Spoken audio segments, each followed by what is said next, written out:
Regarding the filibuster, at John Lewis's funeral, President Barack Obama said he believed the filibuster was a relic of the Jim Crow era. Do you agree? Yes. If not, why not abolish it if it's a relic of the Jim Crow era?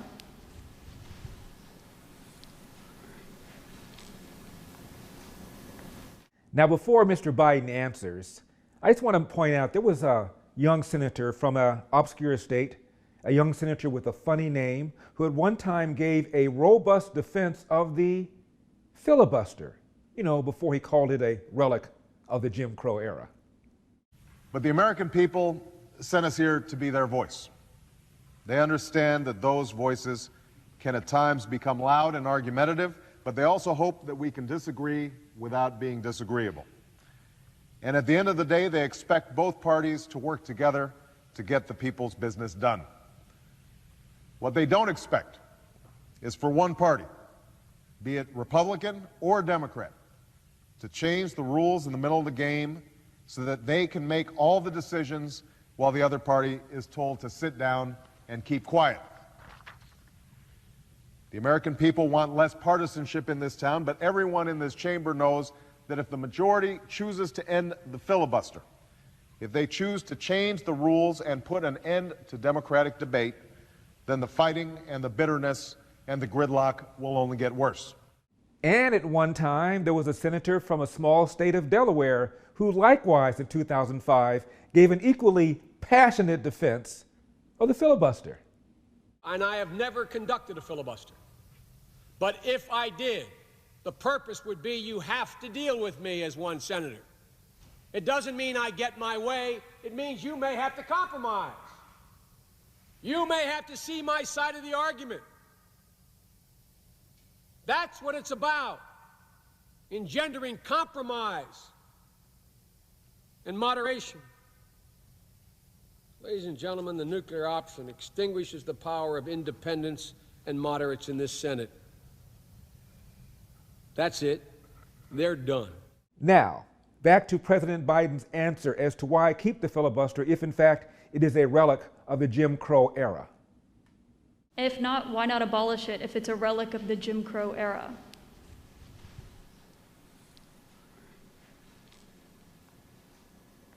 Successful electoral politics is the art of the possible. Let's figure out how we can get this done and move in the direction of significantly changing the abuse of even the filibuster rule first. It's been abused from the time it came into being by an extreme way in the last 20 years. Let's deal with the abuse first. A relic of the Jim Crow era. Roots are racist. You mean like the racist roots of the minimum wage law? Like the racist roots of gun control, both of which are aggressively embraced by today's Democrats?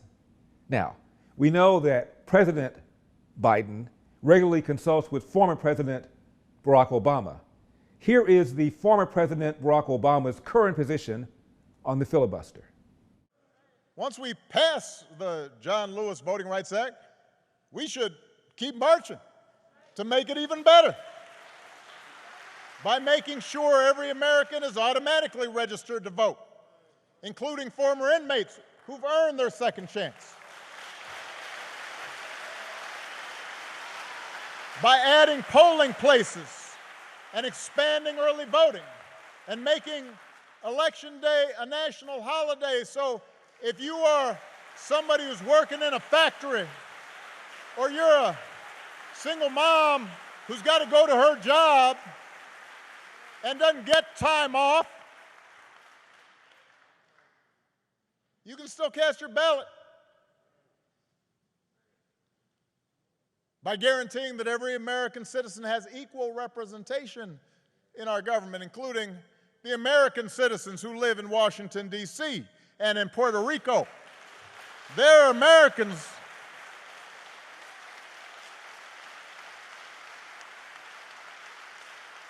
By ending some of the partisan gerrymandering so that all voters have the power to choose their politicians, not the other way around. And if all this takes eliminating the filibuster, another Jim Crow relic in order to secure the God-given rights of every American, then that's what we should do. Recall that when the Democrats were in charge and they changed the rules so that Obama's lower court nominees could get through with a simple majority, they were warned by Mitch McConnell. Senate Minority Leader Mitch McConnell is warning Democrats against discarding the filibuster to push through the president's agenda over Republican opposition. Speaking on the Senate floor today, McConnell threatened to shut down the most routine business in the chamber in retaliation. The Kentucky Republican mocked top Democratic leaders for arguing against the rule, although he defended it when Republicans controlled the Senate. Again, they changed the rules so that Obama's lower court nominees could get through, and for the first time in the history of our republic, Republicans have routinely used the filibuster to prevent President Obama from appointing an executive team or confirming judges. The rule change will make cloture for all nominations other than the Supreme Court a majority threshold vote, yes or no. The Senate is a living thing, and to survive it must change, as it has over the history of this great country. again, Mitch McConnell warned them. Once again, Senate Democrats are threatening to break the rules of the Senate, in order to change the rules of the Senate. And over what? Over what? Over a court that doesn't even have enough work to do? The majority leader promised, over and over again, that he wouldn't break the rules of the Senate in order to change them. And let's not forget about the raw power at play here. On this point, the similarities between the Obamacare debate and the Democratic threat to go nuclear on nominations are inescapable. But that didn't stop the Democrats, did it? It's time to change. It's time to change the Senate before this institution becomes obsolete. So I say to my Republican colleagues, you don't have to like the laws of the land, but you do have to respect those laws and acknowledge them and abide by them. Consistent and unprecedented obstruction by the Republican caucus has turned advise and consent into deny and obstruct. McConnell talked about what would happen when the shoe is on the other foot. If you want to play games, set yet another precedent that you'll no doubt come to regret. Say to my friends on the other side of the aisle, you'll regret this, and you may regret it a lot sooner than you think. And change the rules they did. Democrats changed the rules so that Obama's nominees at the appellate level could get through with a simple majority.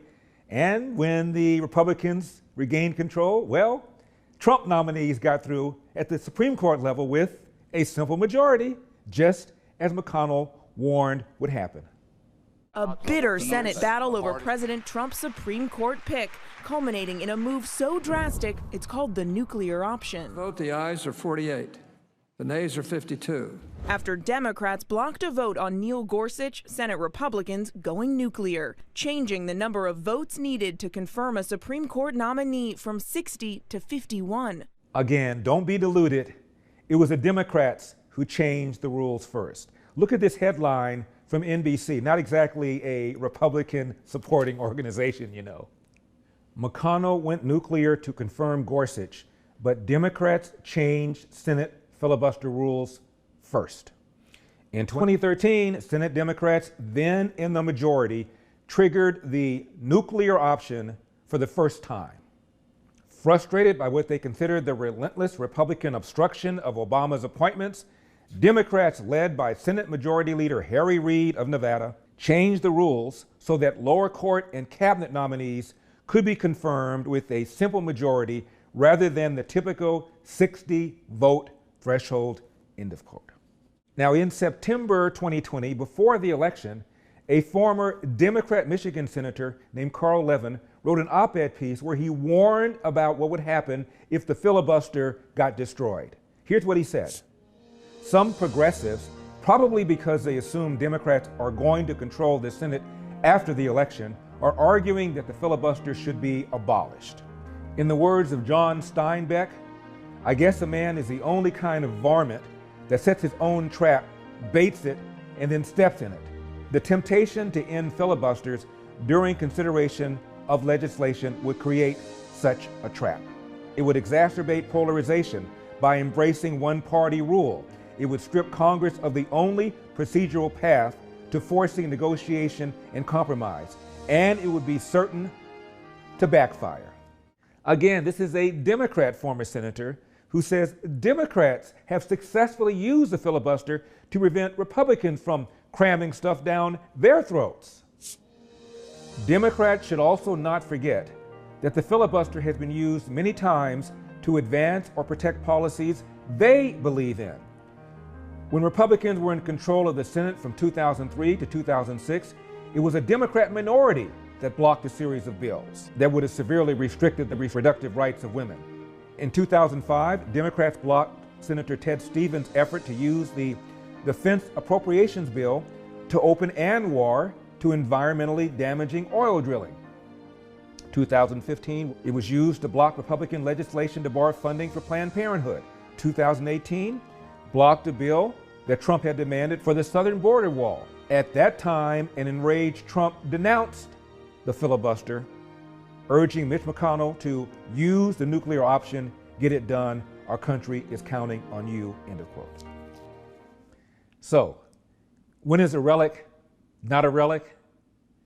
When the shoe is on the other foot and those guys are in charge. What do they want to do? They want to abolish the filibuster so they can do a wealth tax, raise corporate taxes, raise personal income taxes, create a new state for Washington, D.C., a new state for Puerto Rico. Did I mention reparations? Did I mention the Green New Deal? Did I mention tuition forgiveness, debt forgiveness, and a whole bunch of other things that they're sure they're going to think of down the road? The filibuster has been used in order to create compromise. All of a sudden, the Joe Biden presidency that was supposed to unite us is no longer interested in compromise. Can you say hypocrisy? You live here? Yes. Well, maybe you know what a zombie is. When a person dies and is buried, it seems there are certain voodoo priests who have the power to bring him back to life. How horrible. It's worse than horrible because a zombie has no will of his own. You see them sometimes walking around blindly with dead eyes, following orders, not knowing what they do, not caring. You mean like Democrats? Now, we have been completely demonetized by YouTube, as you know. So in order to keep getting the Great Eldersky unfiltered and on demand, just go to LarryTube.com. That's LarryTube.com because we've got a country to save. And I'll see you next time.